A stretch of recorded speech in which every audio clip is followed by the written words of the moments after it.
హరి ఓం. ఈనాటి మంత్రము సర్వదారిద్ర్య ధ్వంసిని.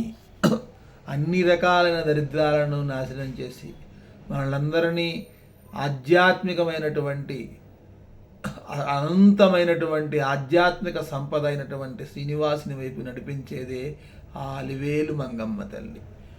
ఓం సర్వదారిద్ర్యధ్వంసిన్యై నమః. ఓం సర్వదారిద్ర్యధ్వంసిన్యై నమః. ఓం సర్వదారిద్ర్యధ్వంసిన్యై నమః. దరిద్రము అంటే ధనం లేకపోవటమే కాదు, బుద్ధి లేకపోవటం కూడా, భక్తి లేకపోవటం కూడా. నేనే బాగుండాలి, మిగతా వాళ్ళు ఎవరు బాగోకూడదు అనుకునేది కూడా అత్యంత దరిద్రం. అటువంటి దరిద్రాలన్నింటినీ కూడా తొలగించి నేను అనేది లేకుండా అందరూ కలిసి ఆ శ్రీనివాసుని పాదపద్మములకు చేర్చగలిగినటువంటిది ఆ అలివేలు మంగమ్మ తల్లి.